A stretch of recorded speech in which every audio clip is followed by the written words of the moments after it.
تیسرے سپارے میں سورہ آل عمران کی آیت نمبر 30 تک ہم نے گزشتہ درس میں ترجمہ کیا تھا۔ تیسرے سپارے کا 12واں رکوع یہاں سے شروع ہوتا ہے اور سورہ آل عمران کا 4تھا رکوع شروع ہوتا ہے۔ اللہ تبارک و تعالیٰ نے ارشاد فرمایا، قل محبوب فرما دو، ان کنتم تحبون اللہ، اگر تم اللہ تبارک و تعالیٰ سے محبت کرتے ہو، فاتبعونی، تو میری اتباع کرو، یحببکم اللہ، اللہ تبارک و تعالیٰ تمہیں اپنا محبوب بنا لے گا، وَيَغْفِرْ لَكُمْ ذُنُوبَكُمْ، اور تمہارے گناہ بخش دے گا،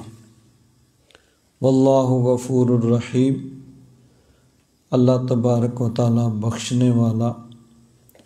رحم فرمانے والا ہے۔ قل محبوب فرما دو، اطیعوا اللہ والرسول، اللہ تبارک و تعالیٰ کی اطاعت کرو اور اس کے رسول کی اطاعت کرو، صلی اللہ تعالیٰ علیہ وآلہ وصحبہ وبارک وسلم۔ فَإِن تَوَلَّوْا، پھر اگر وہ روگردانی کریں، پیٹھ پھیریں،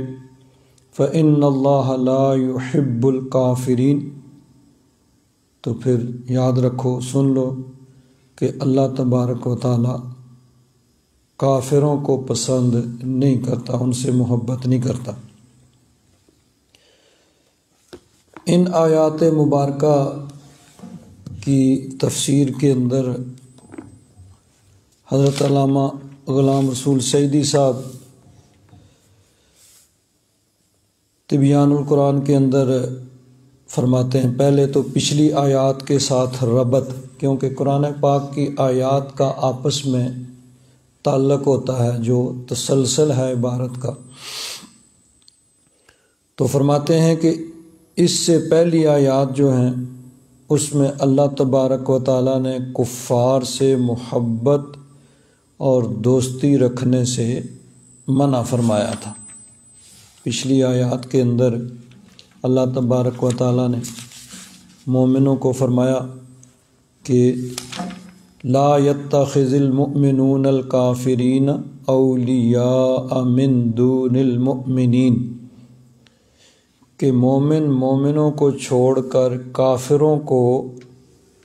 اپنے دوست، اولیاء یعنی ایسے دوست جن سے قلبی لگاؤ ہو وہ نہ بنائیں، مومنوں کو چھوڑ کر کافروں کو دوست نہ بنائیں۔ وَمَن يَفْعَلْ ذَلِكَ فَلَيْسَ مِنَ اللَّهِ فِي شَيْءٍ إِلَّا أَن تَتَّقُوا مِنْهُمْ تُقَاةً۔ آگے 3 آیات جن کا ترجمہ ہم نے اور تفسیر گزشتہ درس میں ہوئی، تو اس میں کفار سے محبت اور قلبی لگاؤ سے منع فرمایا اور صرف اہل اللہ والوں کے ساتھ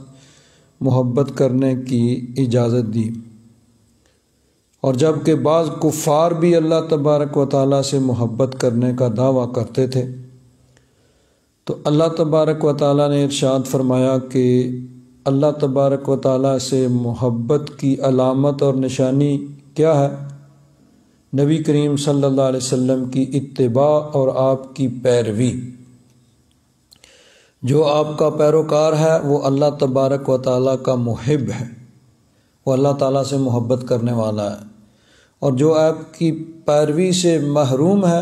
وہ اللہ تبارک و تعالیٰ کی محبت سے بھی محروم ہے۔ آگے فرماتے ہیں، مخلوق کے کمال کی معراج یہ ہے کہ وہ اللہ تعالیٰ سے محبت کرے۔ ہر انسان، وہ کسی بھی مذہب کا پیروکار ہو، اپنے عقیدے اور نظریے کے مطابق اگر اللہ تبارک و تعالیٰ کو ماننے والا ہے تو وہ اللہ تعالیٰ سے محبت کا دعویٰ کرتا ہے، کسی اور کو مانتا ہے تو اس سے محبت کرتا ہے۔ تو ہر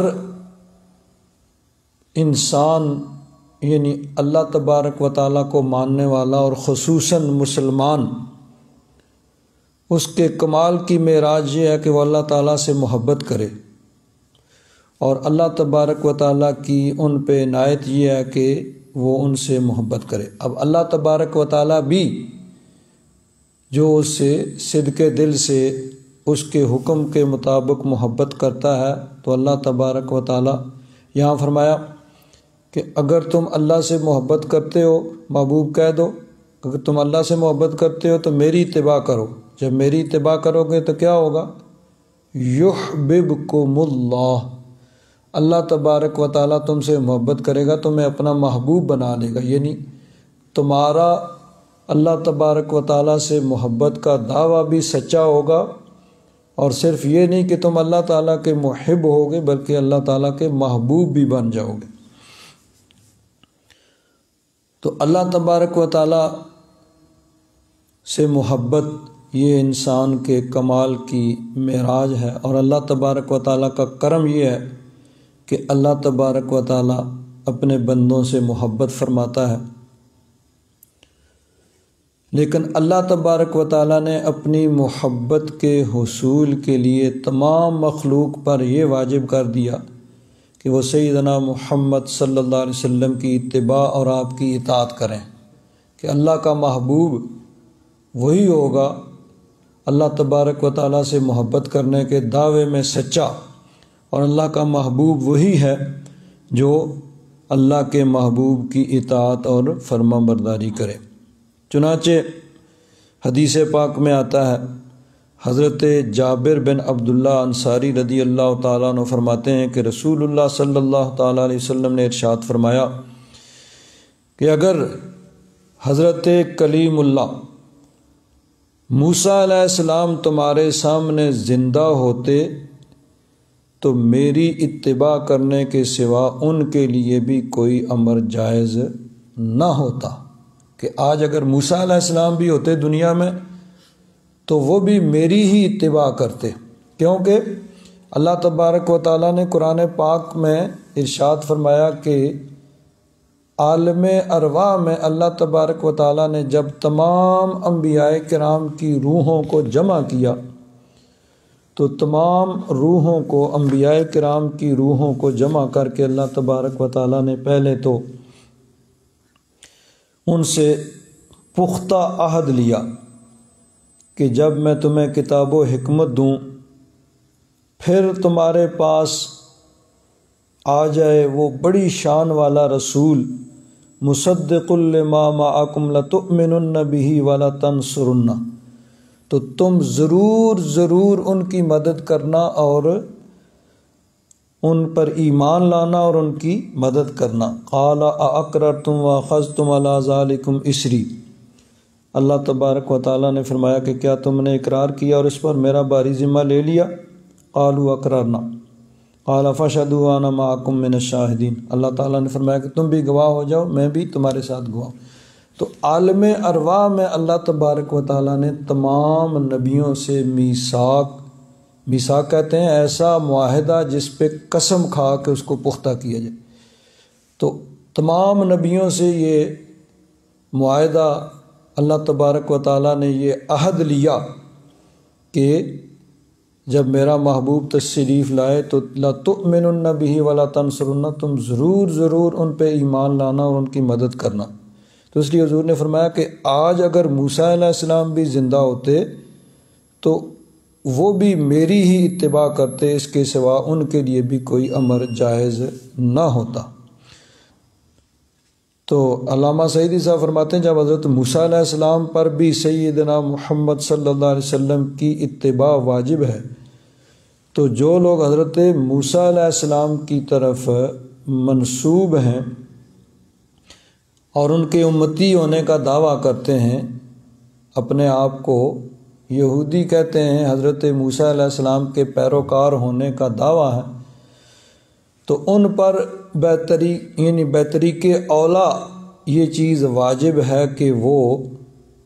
نبی کریم صلی اللہ علیہ وسلم کی اتباع کریں۔ اسی طرح جب حضرت عیسیٰ علیہ السلام کا آسمان سے نزول ہوگا، حضرت عیسیٰ علیہ السلام جب قرب قیامت میں دنیا میں تشریف لائیں گے تو اس وقت وہ اپنی شریعت کی دعوت نہیں دیں گے بلکہ خود بھی اس پہ عمل نہیں کریں گے۔ حضرت عیسیٰ علیہ السلام حالانکہ صاحب شریعت اور صاحب کتاب نبی ہیں کہ اللہ تعالیٰ نے ان کو شریعت عطا فرمائی اور انجیل عطا فرمائی۔ بہت سے نبی ایسے ہوئے ہیں کہ جو اپنی الگ شریعت نہیں لاتے تھے بلکہ پہلے انبیاء کرام کی شریعت پہ عمل کرتے تھے، اسی کتاب کی تبلیغ کرتے تھے۔ حضرت موسیٰ علیہ السلام پر اللہ تعالیٰ نے تورات نازل فرمائی، ہزاروں انبیاء کرام بعض اقوال کے مطابق تشریف لائے جو حضرت موسیٰ علیہ السلام کی شریعت کی تبلیغ کرتے تھے اور تورات کی تبلیغ کرتے تھے، لیکن حضرت عیسیٰ علیہ السلام صاحب شریعت اور صاحب کتاب نبی ہیں کہ اپنی الگ شریعت لائے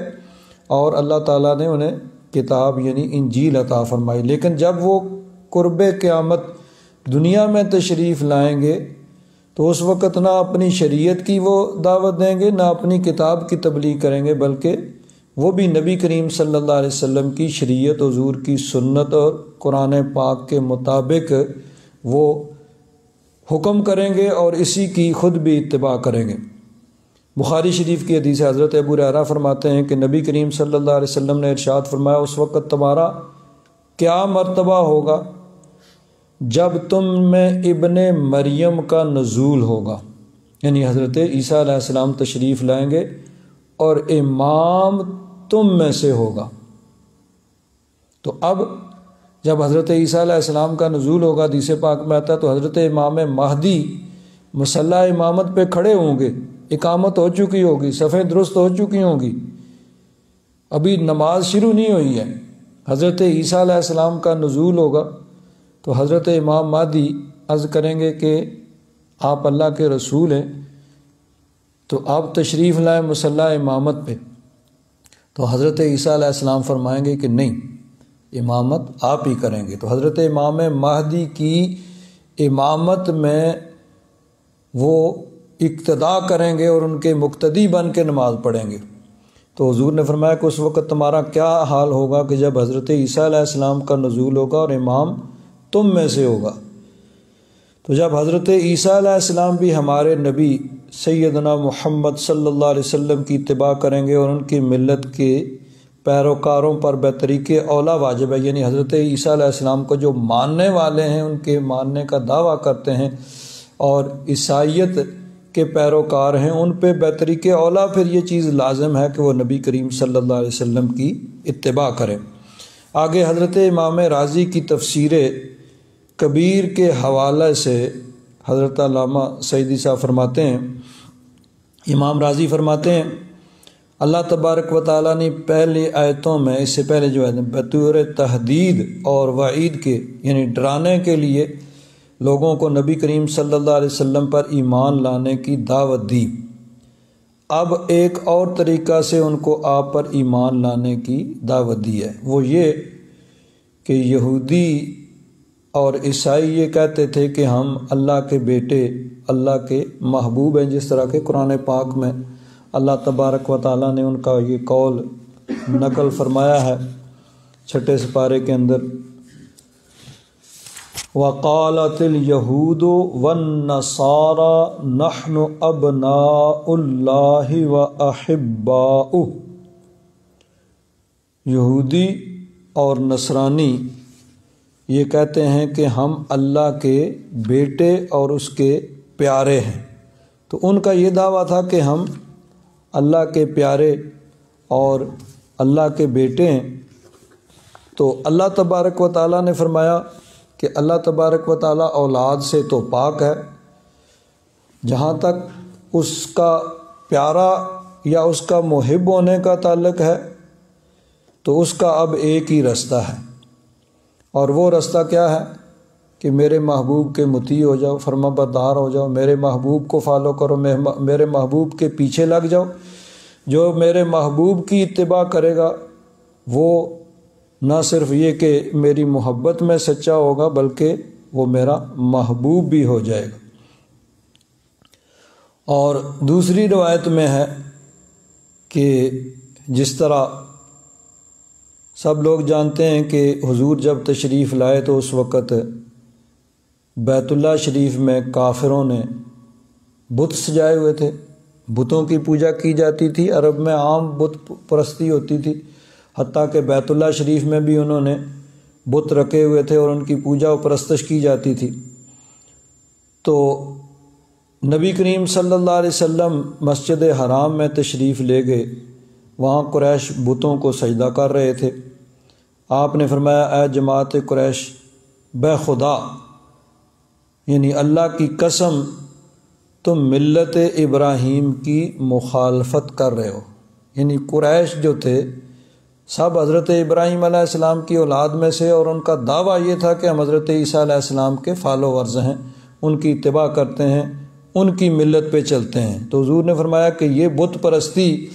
یہ حضرت ابراہیم علیہ السلام کا طریقہ نہیں ہے، وہ تو اللہ تبارک و تعالیٰ کو وحدہ لا شریک سمجھ کے صرف اسی کی عبادت کرتے تھے، تو تم ان کی ملت کو چھوڑ چکے ہو۔ یعنی چونکہ ان کا دعویٰ تھا ملت ابراہیمی کی پیروی کا، تو حضور نے فرمایا کہ یہ بت پرستی ان کا طریقہ نہیں ہے۔ تو ان کافروں نے جواب دیا ہم اللہ کی محبت میں ان کی عبادت کرتے ہیں تاکہ یہ بت ہمیں اللہ تبارک و تعالیٰ کے قریب کر دیں، جیسا کہ قرآن پاک میں بھی ان کا کافروں کا ایک قول نقل کیا کہ ما نعبدہم الا لیقربونا الی اللہ زلفیٰ، کہ ہم تو بتوں کی پوجا صرف اس لیے کرتے ہیں کہ یہ ہم اللہ کے قریب کر دیں گے۔ تو اس وقت امام راضی فرماتے ہیں کہ اس وقت یہ آیہ کریمہ نازل ہوئی کہ اگر اللہ کا قرب چاہتے ہو، اللہ تبارک و تعالیٰ کا محبوب بننا چاہتے ہو، تو اس کا راستہ یہ بت پرستی نہیں ہے، بلکہ اس کا راستہ یہ ہے کہ میرے محبوب کے پیچھے لگ جاؤ، میرے محبوب کی محبت کے دم بھرو، میرے محبوب کی اطاعت اور فرما برداری کرو، جو میرا محبوب کہے وہ کرو، جس سے منع کرے وہ رک جاؤ، تم اللہ کے پیارے ہو جاؤ گے۔ تو اللہ تبارک و تعالیٰ نے اپنی محبت کا دعویٰ یعنی جو بھی کرے اس کے لیے ایک معیار مقرر کر دیا کہ میری محبت کے دعوے میں سچا وہ ہے جو میرے محبوب کی موتی اور فرما بردار ہوگا، وہی میری محبت کے دعوے میں سچا ہوگا، اور پھر وہی میرا محبوب بھی بنے گا۔ حضرت پیر کرم شاہ صاحب رحمۃ اللہ تعالیٰ علیہ ان دونوں آیات کی تفسیر میں فرماتے ہیں جب یہود کو اسلام کی دعوت دی گئی تو انہوں نے یہ کہہ کر اس دعوت کو قبول کرنے سے انکار کر دیا کہ ہم تو پہلے ہی محبت الہی میں سرشار ہیں اور اس کے لاڈلے فرزند ہیں، ہمیں کیا ضرورت پڑی ہے کہ کسی نئے نبی کی امت میں داخل ہونے کی زحمت گوارا کریں۔ سابقہ آیات میں قرآن پاک نے ان کے برے اعمال اور رذیل عادات کا ذکر فرمایا، ایسی ناپسندیدہ حرکات کے باوجود وہ خدا کی دوستی کا دم بھرتے۔ ان آیات میں انہیں تنبیہ فرمائی جا رہی ہے کہ محبت الہی کا دعویٰ بغیر دلیل کے قابل التفات نہیں ہے، کہ ہر دعوے کی ایک دلیل ہوتی ہے۔ اگر تم محبت الہی کے دعوے میں سچے ہو تو اس کی دلیل فرمایا، اس کی دلیل یہ ہے کہ تم اللہ تبارک و تعالیٰ کے اس برگزیدہ رسول کی اطاعت اور فرما برداری کرو۔ اگر تم دل و جان سے رسول کریم صلی اللہ علیہ وسلم کی تم نے اطاعت کی تو تمہارا دعوی محبت الہی بھی درست تسلیم کیا جائے گا، اور اس کے علاوہ اللہ تعالیٰ کی ایک سب سے بڑی نعمت سے بھی سرفراز کیے جاؤ گے، یعنی تم محبوب الہی ہونے کا تمہیں شرف بخشا جائے گا، اور تمہارے اعمال نامے کی سیاہی کو رحمت اور مغفرت کے پانی سے صاف کر دیا جائے گا، یعنی تمہارے گناہوں کو مٹا کے یغفر لکم ذنوبکم، تمہارے گناہوں کو مٹا دیا جائے گا۔ فرماتے ہیں محبت مصطفیٰ صلی اللہ تعالیٰ علیہ وسلم کی عظمت اور جلالت قدر کا کیا کہنا، یعنی حضور کی شان کا کیا کہنا کہ جس کی غلامی یہود جیسے راندہ درگاہ اور ذلیل قوم کو بھی اللہ تبارک و تعالیٰ کا محبوب بنا سکتی، یعنی خاص مخاطب وہ تھے کہ اگر تم بھی میرے محبوب کے غلام بن جاؤ تو تم بھی یعنی اللہ کے محبوب بن جاؤ گے۔ تو اللہ تبارک و تعالیٰ نے جب یہ عام فرما دیا تو فرماتے ہیں اگر امت مسلمہ اتباع حبیب خدا کو اپنا شعار بنا لے اور سنت سرور کائنات کے سانچے میں اپنی سیرت کو ڈھال لے تو کیا یہ محبوب کی خلت فاخرہ سے نوازی نہیں جائے گی؟ یعنی جب اللہ تبارک و تعالیٰ کا عام ہر کے لیے حکم ہے تو خاص حضور کی امت پھر جب یہ حضور کی کامل اتباع کرے گی اور حضور کی سنت اور شریعت کے مطابق چلے گی تو پھر یہ اللہ کے محبوب کیسے نہیں بنیں گے۔ آگے فرماتے ہیں حیا کا سر ندامت کے بوجھ سے اٹھ نہیں سکتا جب ہم اللہ تعالیٰ کی محبت کے لمبے چوڑے دعوے کرتے ہیں اور عمل کی دنیا میں رسول کریم صلی اللہ علیہ وسلم کی سنت سے انحراف کرتے ہیں۔ ان دعویٰ تو یہ ہے کہ ہم اللہ سے محبت کرتے ہیں بھائی، اور عمل کیا ہے؟ نبی کریم صلی اللہ علیہ وسلم کی اتباع اور کی حضور کی سنت، حضور کے ارشادات، ان پہ عمل نہیں کرتے۔ شاعر عربی کا ایک شاعر کہتا ہے لو کان حبک صادقا لاطعتہ، اگر تو اپنے محبت کے دعوے میں سچا ہوتا تو ضرور ان کی اطاعت کرتا۔ ان المحب لمن یحب مطیع، کیونکہ محب جو ہوتا ہے نا وہ اپنے محبوب کا مطیع ہوتا ہے، اس کی بات کو مانتا ہے۔ آگے دوسری آیت کے ضمن میں حضرت پیر کرم شاہ صاحب فرماتے ہیں کہ یہ دوسری آیت جس میں فرمایا قل اطیعوا اللہ والرسول، کہ اللہ اور اس کے رسول کی اطاعت کرو، فرماتے ہیں اس آیت میں بھی دعوت اسلام قبول کرنے والوں کو حکم دیا جا رہا ہے کہ تم اللہ اور اس کے رسول کی اطاعت کرو۔ آج کل بعض لوگ اس تحریک کو بڑی سرگرمی سے چلا رہے ہیں کہ ہمیں صرف قرآن کا اتباع کرنا چاہیے۔ اب ایسے لوگ بھی ہیں وہ کہتے ہیں بس قرآن کافی ہے، سنت نبوی کی پیروی کی ضرورت نہیں۔ اب یہ یاد رکھیں کہ قرآن پاک اللہ تبارک و تعالیٰ نے اپنے محبوب پہ نازل فرمایا تو نبی کریم صلی اللہ علیہ وسلم نے اپنے ارشادات کے ساتھ اس کی تشریح فرمائی۔ تو اب اگر کوئی اپنی عقل سے حضور کے ارشادات کو چھوڑ کر، حضور کی سنت کو چھوڑ کر اپنے طور پر قرآن پاک کو سمجھنے کی کوشش کرے گا تو گمراہ ہو جائے گا، کیونکہ اللہ تعالیٰ نے قرآن پاک کے شروع میں ہی فرما دیا یضل بہ کثیرا ویہدی بہ کثیرا، کہ بہت سے لوگ اسی قرآن پاک کو پڑھیں گے لیکن گمراہ ہو جائیں گے اور بہت سے کو ہدایت بھی ملے گی۔ تو ہدایت کس کو ملے گی؟ جو قرآن پاک کو یعنی قرآن لانے والے اللہ کے محبوب کی سنت، شریعت، حضور کے ارشادات کی روشنی میں سمجھے گا۔ صحابہ کرام صاحب زبان تھے، عربی بولنے والے تھے، مادری زبان تھی، لیکن انہوں نے اپنی صرف عقل سے قرآن پاک کو نہیں سمجھا، انہوں نے حضور کے ارشادات کی روشنی میں قرآن پاک کو سمجھا کہ نبی کریم صلی اللہ علیہ وسلم نے ان آیات کی کیا تشریح فرمائی ہے، حضور نے کیا ان کا مفہوم بیان کیا ہے۔ پھر صحابہ کرام کے بعد تابعین آئے تو انہوں نے قرآن و حدیث کو صحابہ کرام کے ارشادات کی روشنی میں سمجھا۔ تو بہرحال یعنی قرآن پاک کو سمجھنے کے لیے حضور کے ارشادات وہ بڑے ضروری ہیں، اس کے بغیر قرآن پاک کو اگر کوئی سمجھنے کی کوشش کرے گا تو وہ شیطان کے ہتھے چڑھ جائے گا۔ تو فرماتے ہیں حیرت ہوتی ہے کہ قرآن کے احکام کا اتباع کرنے والے کے دعوے کے ساتھ، یعنی یہ دعویٰ کرتے ہیں کہ ہم قرآن کی اتباع کرتے ہیں اور سنت کا انکار کیسے کرتے ہیں؟ کیا قرآن نے ہی بے شمار مقامات پہ نہایت واضح اور زوردار انداز میں یہ حکم نہیں دیا ہے کہ اللہ تعالیٰ اور اس کے رسول برحق کی اطاعت کرو، اس کا حکم مانو اور اس کے اسوہ حسنہ کو اپناؤ؟ تو گویا حضور نبی کریم صلی اللہ تعالیٰ علیہ وآلہ وصحبہ وبارک وسلم کی اطاعت اور فرما برداری قرآن سے کوئی الگ چیز نہیں ہے، بلکہ قرآن پاک کی ہی بے شمار آیات کی تعمیل ہے کہ قرآن پاک پر ہی عمل ہے۔ اگر آپ سنت نبوی کی پیروی سے انکار کریں گے تو آپ نے صرف سنت کا ہی انکار نہیں کیا بلکہ قرآن پاک کی بے شمار آیات کا بھی انکار کر دیا ہے۔ اتباع رسول اور اطاعت رسول کسے کہتے ہیں؟ فرماتے ہیں یہ بتا دینا بھی ضروری ہے تاکہ کوئی لفظی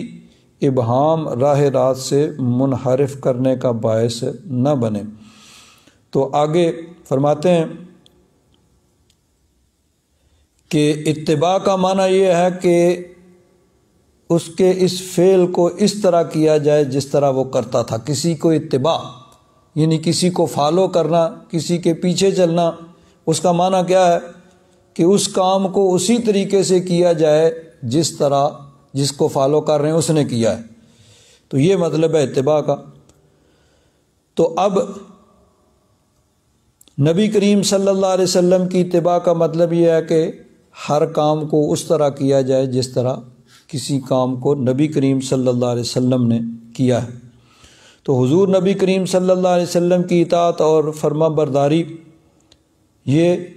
یعنی مطلب یہ ہے کہ قرآن پاک پر اس طرح عمل کیا جائے جس طرح نبی کریم صلی اللہ علیہ وسلم نے عمل کیا ہے، اور قرآن پاک کا وہی مفہوم سمجھا جائے جو حضور نے فرمایا، کیونکہ نبی کریم صلی اللہ علیہ وسلم قرآن پاک تھے، قرآن پاک ناطق یعنی چلتے پھرتے قرآن۔ صحابہ کرام نے حضرت ام المومنین عائشہ الصدیقہ رضی اللہ تعالیٰ عنہ سے عرض کیا کہ حضور کے خلق کو تو بیان فرمائیے۔ انہوں نے فرمایا کیا تم قرآن نہیں پڑھتے؟ کان خلقہ القرآن، حضور کا خلق تو قرآن تھا، یعنی حضور چلتے پھرتے قرآن تھے کہ حضور کا ہر عمل اور ہر ارشاد وہ قرآن پاک کی وضاحت ہے کہ نبی کریم صلی اللہ علیہ وسلم کے ارشادات قرآن پاک کی تشریح ہیں۔ حضرت پیر کرم شاہ صاحب رحمۃ اللہ تعالیٰ علیہ فرماتے ہیں، یہ اس کی تشریح کرتے ہوئے اتباع کی، کہ جب کوئی شخص کسی دوسرے کی عزت و احترام کے باعث بعین ہی اس کے فعل کی طرح کوئی فعل کرے تو اس کو مطیع کہتے ہیں، کہ یعنی اسی طرح کام کرے جس طرح جس کو وہ فالو کر رہا ہے تو اس کو اطاعت اور فرما برداری اتباع کہتے ہیں۔ اتباع و اطاعت رسالت معاب صلی اللہ تعالیٰ علیہ وسلم کے متعلق جو حکم قرآن نے ہم کو دیا ہے، اس کی تعمیل کی صرف یہی صورت ہے کہ ہم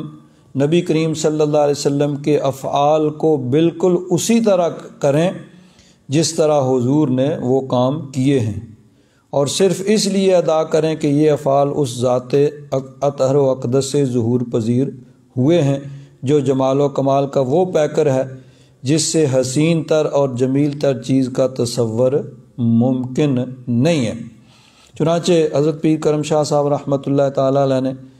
سنت خیر الانام کے نام سے ایک کتاب لکھی ہے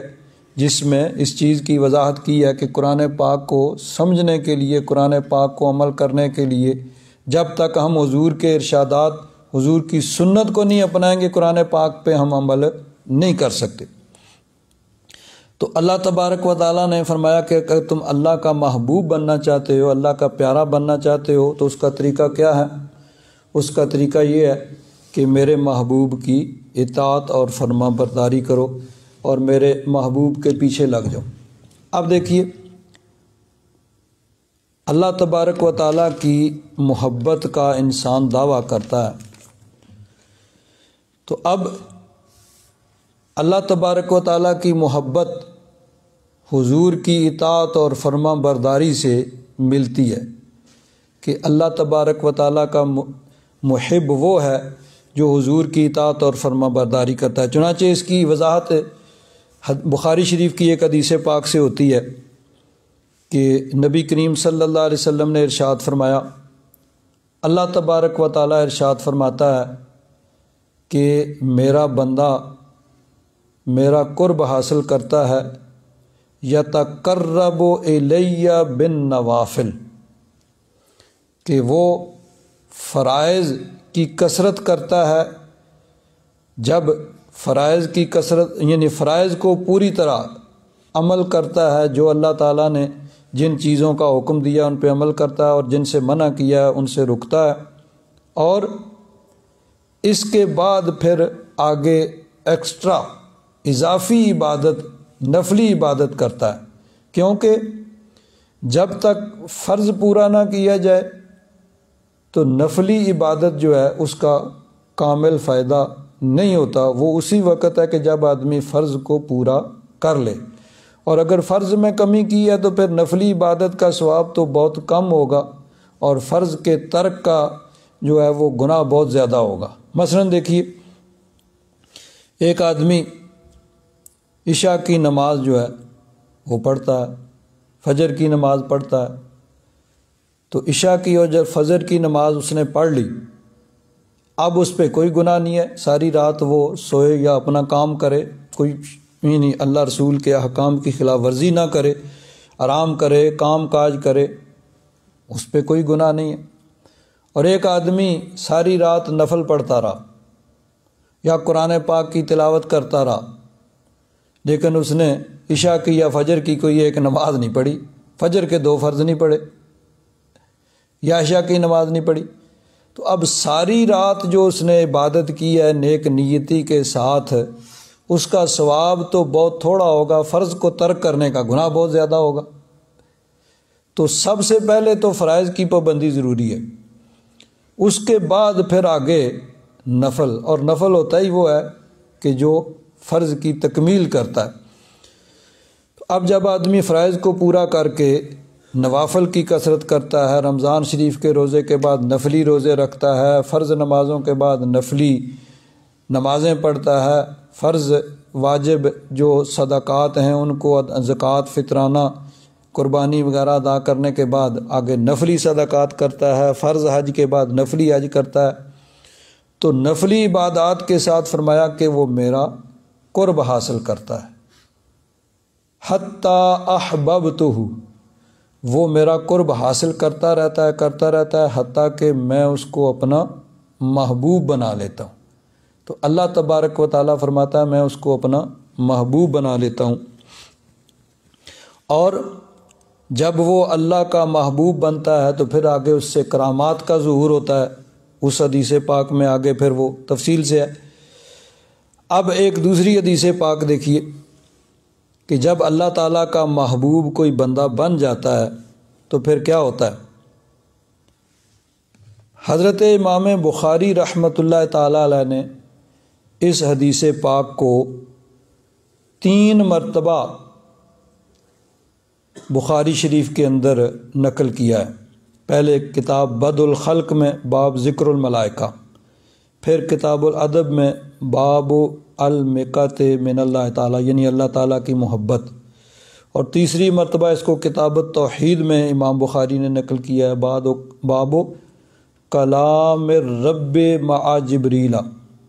و نداء اللہ تعالیٰ الملائکہ، 3 دفعہ۔ کیا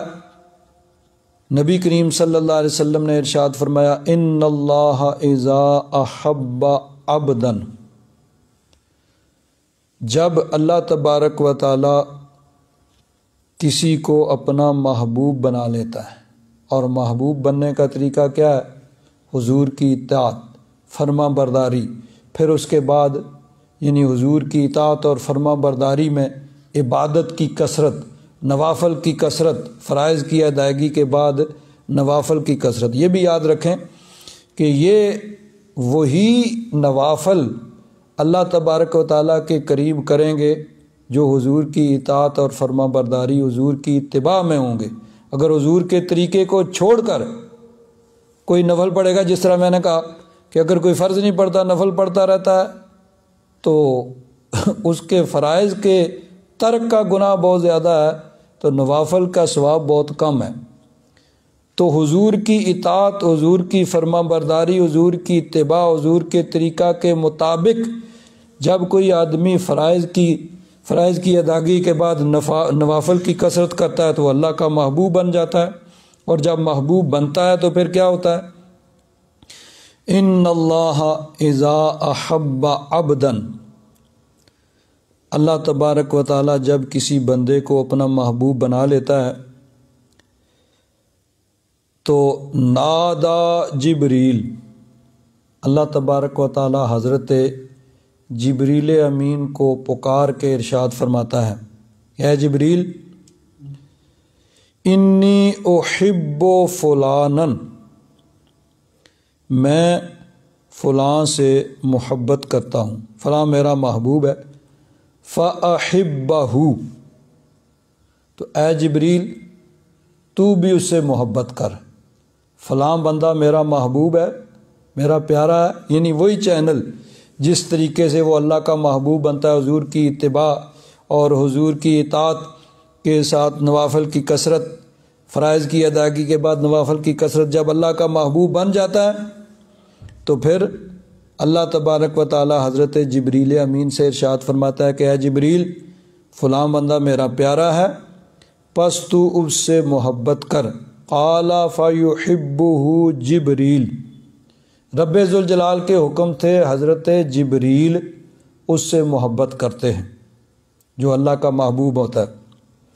ثم ینادی فی السماء، پھر حضرت جبریل آسمان میں ندا کرتے ہیں، پکارتے ہیں، یعنی آسمانی فرشتوں میں پکارتے ہیں، فیقول ان اللہ یحب فلانا فاحبوہ۔ اب حضرت جبریل امین کا کوئی بھی کام رب ذوالجلال کے حکم کے بغیر نہیں ہوتا، تو رب کے حکم سے وہ آسمانوں میں اعلان کرتے ہیں کہ فلاں بندہ وہ اللہ کا محبوب ہے، پس تم سب اس سے محبت کرو۔ پہلے تو خود حضرت جبریل اس سے محبت کرتے ہیں اور پھر آسمانی فرشتوں میں اعلان ہوتا ہے بھئی فلاں اللہ کا محبوب ہے، تم سب اس سے محبت کرو۔ فَيُحِبُّهُ أَهْلُ السَّمَاءِ، تو پھر آسمان والے اس سے محبت کرتے ہیں۔ قَالَ ثُمَّ يُودَعُ لَهُ الْقَبُولُ فِي الْأَرْضِ، فرمایا پھر اس کے لیے مقبولیت زمین میں رکھ دی جاتی ہے۔ تو اللہ والے زمین پر مقبول بعد میں ہوتے ہیں، پہلے ان کی مقبولیت کا اعلان آسمانوں پر ہوتا ہے، فرشتوں میں ہوتا ہے، فرشتے ان سے محبت کرتے ہیں، حضرت جبریل اللہ کے حکم سے اس سے محبت کرتے ہیں اور فرشتوں میں اعلان ہوتا ہے، فرشتے اس سے محبت کرتے ہیں۔ ثم جو ہوتا ہے یہ عربی میں بولا جاتا ہے کہ ایک کام دوسرے کے کچھ وقت بعد میں ہوا۔ فا بھی ہوتا ہے، فا کا مطلب ہوتا ہے ایک کام کے بعد دوسرا کام فوراً ہوا، اگر یہ ہوتا کہ فَيُودَعُ لَهُ الْقَبُولُ تو اس کا مطلب یہ ہے کہ اس کے فوراً بعد۔ اب ثم یہ تراخی کے لیے آتا ہے، یعنی پہلے وہ کام آسمانوں پہ مکمل ہو جاتا ہے، پھر اس کے بعد زمین پر وہ اللہ کا محبوب بنتا ہے، اس کے لیے مقبولیت رکھ دی جاتی ہے کہ کسی بندے نے اس کو دیکھا بھی نہیں ہوتا ہے تو اس سے محبت کرتا ہے، کہیں بیٹھا ہوا ہے تو اس سے محبت کرتا ہے۔ حضرت غوث اعظم، حضرت خواجہ اجمیری، حضرت داتا گنج بخش، یہ اللہ والے یہ کہاں کہاں دنیا میں اور کہاں کہاں ان کے محبت کرنے والے ہیں۔ کل کی بات ہے، آپ سب لوگوں نے دیکھا جنازہ کہاں پہ ہو رہا ہے؟ لاہور میں ہو رہا ہے، اور پوری دنیا میں لوگ محبت کا اظہار کر رہے ہیں۔ یہ کیسے ہے؟ اللہ تبارک و تعالیٰ نے خود ہی اپنے بندوں کی محبت مخلوق کے دل میں ڈالی ہوتی ہے۔ تو حضرت امام بخاری نے 3 مرتبہ اس حدیث پاک کو بخاری شریف میں نقل کیا، اور حضرت امام مسلم نے مسلم شریف میں ایک پورا باب اسی یعنی یہ جو حدیث پاک کے الفاظ ہیں ان کے ساتھ قائم کیا۔ اذا احب اللہ عبدا امر جبریل فاحبہ واحب اہل السماء ثم یودع لہ القبول فی الارض، یہ باب باندھ کے اس میں یہ حدیث پاک نقل کی حضرت ابو ہریرہ سے۔ آگے پھر 2-3 سندوں کے ساتھ، جس طرح حضرت امام مسلم کا طریقہ ہے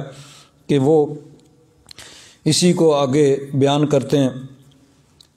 اور پھر آگے ایک اور حدیث پاک نقل کی کہ حضرت سہیل بن ابی صالح رضی اللہ تعالیٰ عنہ، وہ جو اس حدیث کے بھی راوی ہیں، انہوں نے اپنے باپ حضرت ابو صالح رضی اللہ تعالیٰ عنہ سے روایت کی، انہوں نے ابو ہریرہ سے روایت کی۔ تو وہ فرماتے ہیں کنّا بعرفہ، ہم میدان عرفہ میں تھے، یعنی 9 ذی الحجہ کو حجاج کرام میدان عرفہ میں جمع ہوتے ہیں، تو وہاں پر ہم تھے۔ فمر عمر بن عبد العزیز، تو حضرت عمر بن عبد العزیز رضی اللہ تعالیٰ عنہ ان کا گزر ہوا،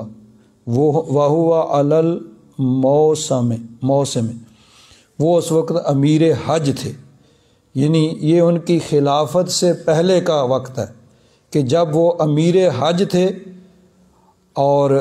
حج کا یعنی جس طرح خطبہ جو امام دیتا ہے اس وقت وہ امیر حج تھے، تو وہ ان کا گزر ہوا۔ حضرت عمر بن عبد العزیز یاد رکھیں کہ خلافت راشدہ کے بعد حضرت صدیق اکبر، حضرت فاروق اعظم، حضرت عثمان غنی، حضرت علی اور امام حسن مجتبیٰ کی 6 ماہ کی خلافت کے بعد خلافت راشدہ ختم ہو گئی۔ اس کے بعد پھر بادشاہ تھی حضرت امیر معاویہ رضی اللہ تعالیٰ عنہ، آپ خلیفہ رہے 20 سال تک۔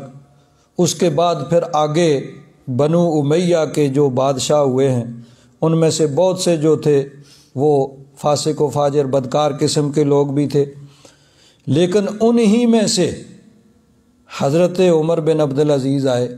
جنہوں نے خلافت کو صحیح خلافت راشدہ کے طریقے کے مطابق چلایا۔ آپ کی خلافت کوئی زیادہ سے زیادہ 2 سال کا عرصہ تھا، لیکن اس طریقے سے آپ نے حکومت کا نظام چلایا کہ آپ کی خلافت کو خلافت راشدہ میں شامل کیا جاتا ہے۔ حضرت عمر بن عبد العزیز رضی اللہ تعالیٰ عنہ آپ کی خلافت کو خلافت راشدہ میں شمار کیا جاتا ہے کہ آپ نے نبی کریم صلی اللہ علیہ وسلم کے اس طریقے کے مطابق، جس طرح خلفائے راشدین نے اس طریقے اس رستے کو یعنی اس طریقے کے مطابق خلافت کی، اسی کے مطابق آپ نے کی ہے۔ تو حالانکہ اس وقت ابھی آپ خلیفہ نہیں بنے تھے، اس وقت امیر حج تھے۔ تو فرماتے ہیں کہ حضرت عمر بن عبد العزیز کا گزر ہوا، فَقَامَ النَّاسُ يَنْظُرُونَ إِلَيْهِ، تو لوگ اٹھ کے کھڑے ہو گئے، ان کی طرف دیکھ رہے ہیں۔ تو یہ اس سے حدیث کے جو راوی ہیں حضرت سہیل بن ابی صالح، یہ تابعین میں سے۔ فَقُلْتُ لِأَبِي يَا أَبَتِ إِنِّي أَرَى اللَّهَ يُحِبُّ عُمَرَ بْنَ عبد العزیز، وہ کہتے ہیں کہ میں نے اپنے ابا جان جو صحابی رسول تھے ان سے کہا، یا وہ بھی تابعین میں سے ہوں گے، میں نے ان سے کہا کہ میرا یہ خیال ہے کہ حضرت عمر بن عبد العزیز وہ اللہ کے پیارے ہیں۔ قال وما ذاک، میرے ابا جانوں نے کہا کہ تمہیں کیسے پتہ چلا؟ قال قلت لما له من الحب فی قلوب الناس، فرماتے ہیں میں نے کہا کہ اس لیے کہ لوگوں کے دل میں ان کی محبت ہے۔ ساری دنیا گزر رہی ہے، کوئی نہیں کسی کو دیکھ رہا، لیکن یہ آئے تو سب لوگ اٹھ کے ان کے لیے ان کو دیکھ رہے ہیں، ان کے لیے استقبال کر رہے ہیں۔ تو یہ اس لیے ہے کہ ان لوگوں کے دلوں میں ان کی محبت ہے۔ فقال بأبیک انت سمعت ابا ہریرہ یحدث عن رسول اللہ صلی اللہ علیہ وسلم، انہوں نے کہا واقعی۔ پھر وہ حضرت ابو ہریرہ رضی اللہ تعالیٰ عنہ کی وہی حدیث بیان کی کہ جب کوئی اللہ کا پیارا ہو جاتا ہے تو اللہ کا پیارا جب ہوتا ہے تو پھر اللہ تبارک و تعالیٰ حضرت جبریل کو حکم دیتا ہے، حضرت جبریل امین وہ اس سے محبت کرتے ہیں اللہ تعالیٰ کے حکم سے، پھر آسمانوں میں اعلان ہوتا ہے، حضرت جبریل اعلان کرتے ہیں تو آسمان والے اسے محبت کرتے ہیں، پھر زمین میں اس کی مقبولیت رکھ دی جاتی ہے۔ اب یہاں ایک اور بات کہ امام بخاری نے تو 3 مرتبہ اتنی ہی حدیث پاک نقل کی ہے، ثم یودع لہ القبول، کہ جب کوئی اللہ کا پیارا ہوتا ہے تو حضرت جبریل کو اللہ تعالیٰ حکم دیتا ہے، وہ اس سے محبت کرتے ہیں، آسمان والوں میں اعلان ہوتا ہے، آسمان والے محبت کرتے ہیں، پھر زمین میں مقبولیت رکھی جاتی ہے اور زمین والے اس سے محبت کرتے ہیں۔ لیکن حضرت امام مسلم نے آگے اس سے ایک اگلے والا حصہ نقل کیا ہے، فرماتے ہیں کہ حضرت ابو ہریرہ نے فرمایا وَإِذَا أَبْغَضَ عَبْدًا، جب کوئی اللہ تبارک و تعالیٰ کسی بندے کو ناپسند فرماتا ہے، پہلے تو نا جس کو اپنا محبوب بنا لیتا ہے، اب ہے کہ اگر کوئی کسی کو اللہ تبارک و تعالیٰ ناپسند فرماتا ہے، دعا جبریلا، تو پھر بھی حضرت جبریل سے فرماتا ہے فیقول انی ابغض فلانا، فلاں میرا ناپسندیدہ ہے، نافرمان ہے، فابغضہ، حضرت جبریل کو حکم ہوتا ہے کہ تو بھی اس کو ناپسند کر۔ قال فیبغضہ جبریل، تو حضرت جبریل بھی اس سے پھر نفرت کرتے ہیں، اس کو ناپسند کرتے ہیں جو اللہ تعالیٰ کو ناپسند ہوتا ہے۔ ثم ینادی، اسی طریقے سے پھر آسمان والوں میں اعلان ہوتا ہے کہ ان اللہ یبغض فلانا، اللہ تعالیٰ فلاں کو ناپسند کرتا ہے، فابغضوہ، تو تم بھی اس کو ناپسند کرو۔ قال فیبغضونہ، پھر آسمان والے اس کو ناپسند کرتے ہیں۔ ثم یودع لہ البغضاء فی الارض، پھر زمین میں بھی اس کے لیے ناپسندیدگی رکھ دی جاتی ہے کہ زمین والے بھی اس سے نفرت کرتے ہیں، اس کو ناپسند کرتے ہیں۔ تو جو اللہ کا پیارا ہوتا ہے، اللہ کا محبوب ہوتا ہے، تو آسمان والے بھی اس سے محبت کرتے ہیں اور زمین والے بھی اس سے محبت کرتے ہیں، اور یہ محبت کسی لالچ میں نہیں ہوتی ہے، یہ صرف اللہ تبارک و تعالیٰ کی طرف سے دلوں میں ڈالی جاتی ہے۔ اور جو اللہ تعالیٰ کا مبغوض ہوتا ہے، ناپسندید ہوتا ہے، تو پھر اس سے جو نفرت ہوتی ہے وہ بھی اللہ تبارک و تعالیٰ کی طرف سے ہی دلوں میں ڈالی جاتی ہے۔ چنانچہ اس کی وضاحت ایک اور حدیث پاک سے یوں ہوتی ہے کہ نبی کریم صلی اللہ علیہ وسلم تشریف فرما ہیں، تو ایک جنازہ گزرا، تو لوگوں نے کہا کہ یہ بہت اچھا انسان تھا۔ قال مر بجنازۃ فاثنى علیہا خیرا فاثنی علیہا خیرا، ایک جنازہ گزرا تو اس کے لیے لوگوں نے کہا کہ بہت اچھا انسان تھا، بہت نیک تھا۔ فقال النبی صلی اللہ علیہ وسلم وجبت، حضور نے فرمایا کہ اس کے لیے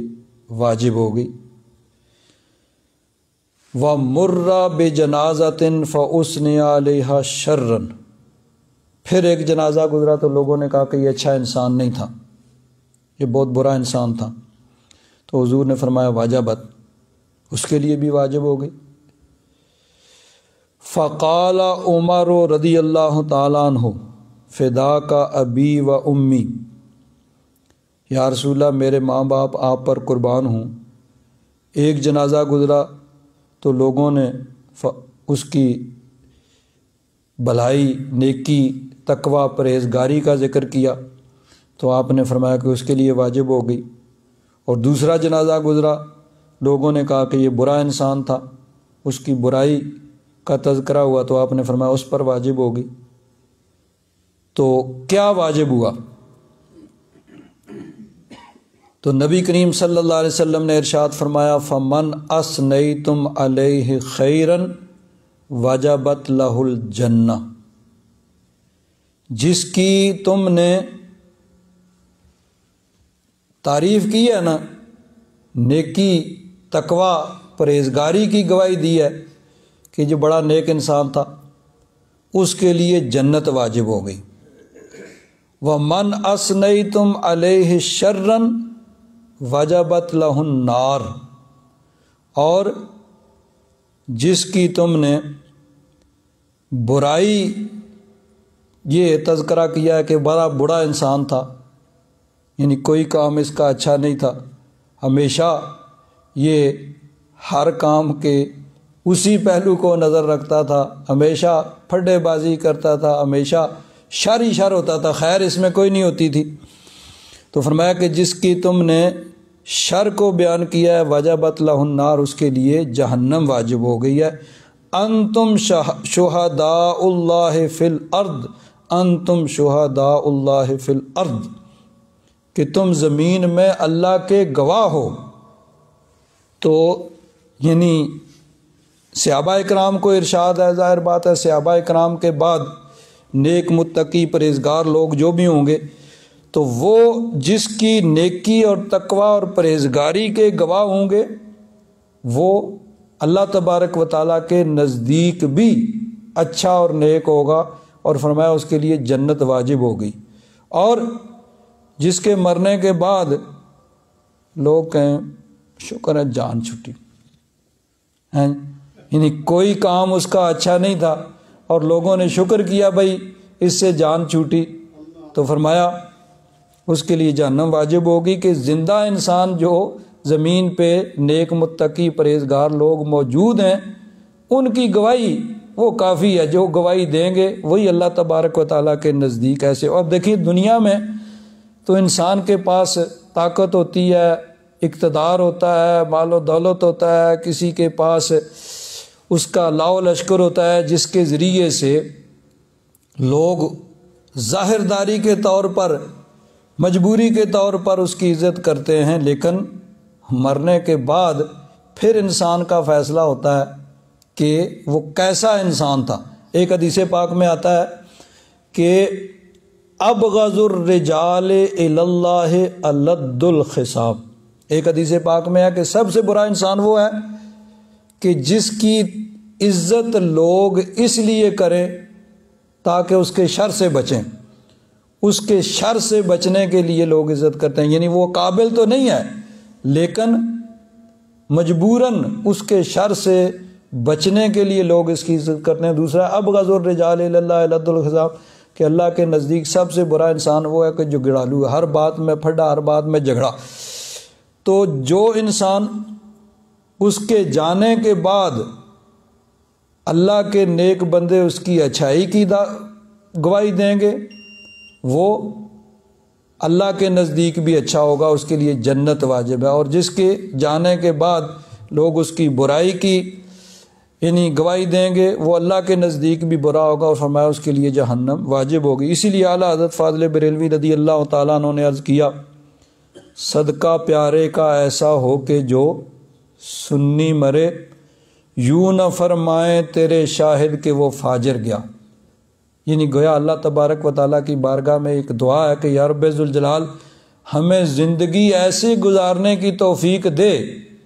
کہ جب ہمارا دنیا سے جانا ہو تو ہمارے بعد یوں نہ فرمائیں تیرے شاہد کو وہ فاجر گیا، یہ جو زمین پہ تیرے گواہ موجود ہیں نا یہ نہیں کہیں کہ برا انسان تھا جان چھوٹی اسے، بلکہ عرش پہ دھومے مچیں وہ مومن صالح ملا، آسمانوں میں دھومے کا نیک آدمی آ رہا ہے، اور فرش سے ماتم اٹھے وہ طیب و طاہر گیا، اور زمین والے رو رہے کہ اللہ کا بڑا نیک بندہ تھا وہ چلا گیا۔ اور اسی چیز کو حضرت سرکار میاں صاحب اپنے انداز میں بیان فرماتے ہیں کہ لاکھ ہزار بہار حسن دی اندر خاک سمانی لا پریت اجئی محمد جگ وچ روے کہانی، کہ زندگی ایسے گزارو کہ تمہارے جانے کے بعد لوگ کہیں کہ بڑا اچھا انسان تھا بھائی۔ اگر لوگ تمہاری تعریف کریں گے تمہارے جانے کے بعد تمہاری نیکی تقوی پرہیزگاری کی وجہ سے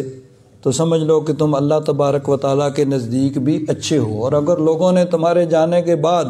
کہا کہ برا انسان تھا تو پھر اللہ کے نزدیک بھی تم برے ہی شمار ہو گئے۔ تو اللہ تبارک و تعالیٰ نے فرمایا کہ جو لوگ اللہ تبارک و تعالیٰ کے پیارا ہونے کے دعوے دار ہیں تو اللہ کا پیارا ہونے کا طریقہ اور چینل کیا ہے؟ محبوب کہہ دو میری اتباع کرو، فتبعونی، میری اتباع کرو، یحببکم اللہ، پھر اللہ تبارک و تعالیٰ تمہیں اپنا محبوب بنا لے گا۔ یا ایک اور دو چیزیں اور بھی یاد رکھیں، کہ جب انسان، یہ ایک اصول ہے کہ محبت کا ایک تقاضا ہوتا ہے کہ جب انسان کسی سے محبت کرتا ہے نا تو محبوب کا محبوب بھی محبوب ہوتا ہے۔ کیا کہا؟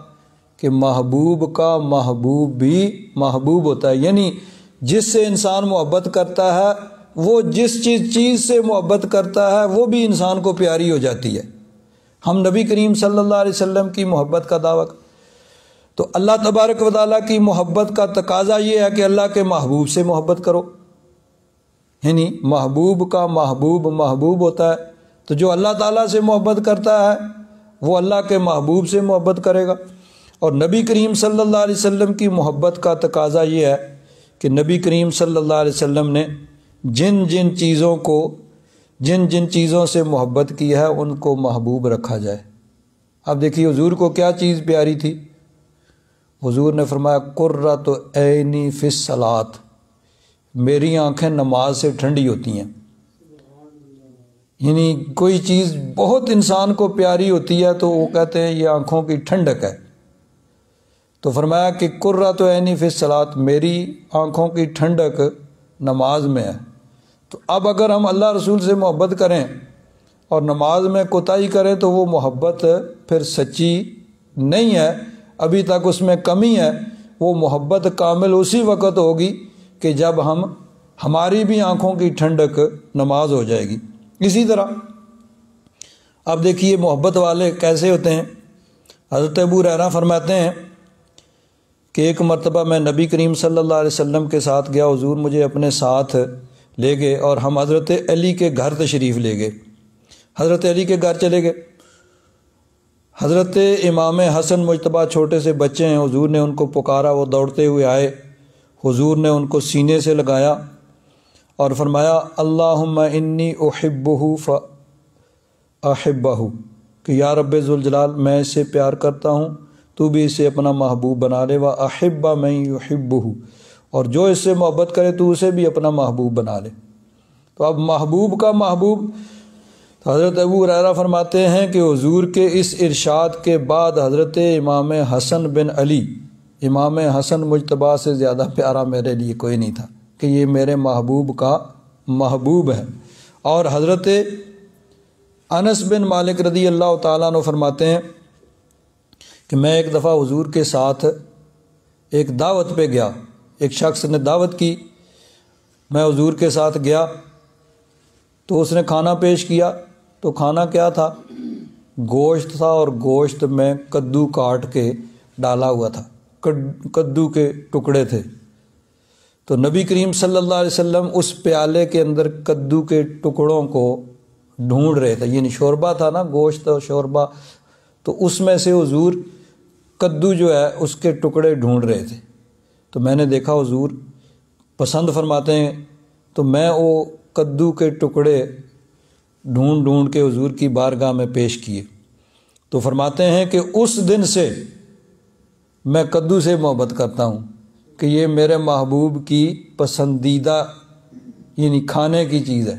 اب باقی ساری چیزیں بھی کھانے کی ہیں، سبزیاں ساری ہیں، لیکن اب اہل محبت جو ہیں وہ کہتے ہیں، وہ صرف کدو نہیں کہتے، وہ کدو شریف کہتے ہیں۔ کیوں؟ یہ ہمارے محبوب کی پسندیدہ سبزی ہے، ہمارے محبوب نے، ہمارے آقا نے اس کو پسند کیا ہے، تو اب یہ اور کسی کے ساتھ شریف نہیں لگاتا۔ کبھی کسی نے نہیں کہا شلجم شریف کہ ٹینڈے شریف، نہیں، صرف کدو شریف کہا جاتا ہے کہ ہمارے آقا نے اس کو پسند کیا ہے۔ تو اب صرف کدو نہیں کہتے، ادب والے کدو شریف کہتے ہیں کہ ہمارے آقا۔ تو محبت کا تقاضا یہ ہوتا ہے کہ محبوب جس چیز سے محبت کرتا ہے اس سے محبت کی جائے۔ اب دیکھیے حضرت فاروق اعظم کا زمانہ ہے، اور حضرت فاروق اعظم رضی اللہ تعالیٰ عنہ کی حکومت سب جانتے ہیں کہ عرب سے نکل کے عجم تک، یعنی روم اور فارس کو آپ نے فتح کیا، افریقہ کے ممالک آپ کی حکومت میں آ گئے، کہاں تک آپ کی حکومت تھی؟ تو عطیات دینے کا وقت آیا تو حضرت فاروق اعظم رضی اللہ تعالیٰ عنہ نے اپنے بیٹے حضرت عبداللہ بن عمر کو تو تھوڑا دیا اور حضرت اسامہ بن زید کو زیادہ دیا۔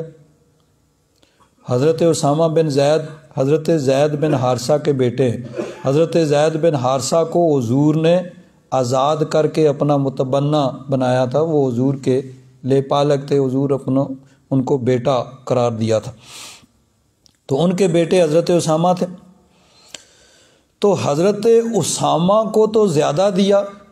اور اپنے بیٹے عبداللہ بن عمر کو تھوڑا دیا، حالانکہ اس وقت وہ خلیفہ تھے، وہ جس کو چاہتے جتنا چاہتے دے سکتے تھے، لیکن انہوں نے حضرت اسامہ کو تو زیادہ دیا اور حضرت عبداللہ بن عمر کو کم دیا۔ تو حضرت عبداللہ بن عمر نے عرض کیا کہ ابا جان، حضور کے زمانے میں حضرت اسامہ بھی جنگوں میں جاتے رہے، میں بھی جاتا رہا، عمر میں تو حضرت عبداللہ بن عمر سے بھی وہ چھوٹے ہوں گے، تو وہ بھی جنگوں میں جاتے رہے، میں بھی جاتا رہا، میں کسی جنگ میں پیچھے نہیں رہا، ہر مارکے میں ساتھ شامل رہا ہوں،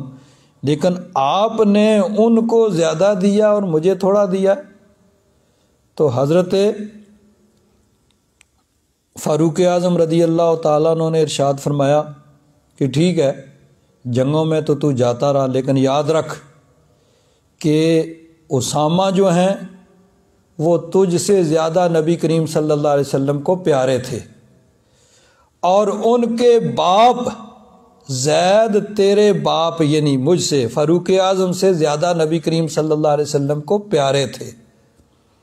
تو چونکہ وہ حضور کے پیارے ہیں تجھ سے زیادہ، اور ان کے باپ تیرے باپ سے زیادہ حضور کو پیارے تھے، تو اس لیے ہم تو اپنے محبوب چیز کو محبوب رکھتے ہیں، تو ہم نے تو اس محبت کی لاج رکھی ہے کہ ان کو تجھ سے زیادہ دیا ہے کہ وہ تجھ سے زیادہ نبی کریم صلی اللہ علیہ وسلم کے محبوب ہیں۔ تو یہ ہوتی ہے محبت کہ اپنی ذات خود کہہ رہے ہیں کہ مجھ سے زیادہ حضرت زید بن حارثہ نبی کریم صلی اللہ علیہ وسلم کے پیارے تھے، اور اسامہ تجھ سے زیادہ نبی کریم صلی اللہ علیہ وسلم کے پیارے تھے، اس لیے میں نے تجھے کم دیا، ان کو زیادہ دیا کہ وہ حضور کے زیادہ پیارے ہیں۔ تو محبت کا تقاضا یہ ہوتا ہے کہ جس سے انسان محبت کرتا ہے، پھر جس چیز سے اس کو محبت ہوتی ہے اس سے بھی محبت کرتا ہے۔ اللہ تبارک و تعالی ہم سب کو توفیق عطا فرمائے۔ الحمدللہ رب العالمین، والصلاۃ والسلام علی حبیبہ سیدنا و مولانا محمد وعلی آلہ واصحابہ اجمعین۔ اللہم انک عفو کریم تحب العفو فاعف عنا یا غفور یا غفور یا غفور۔ صلی اللہ تعالی علی حبیبہ سیدنا و مولانا محمد وعلی آلہ واصحابہ اجمعین۔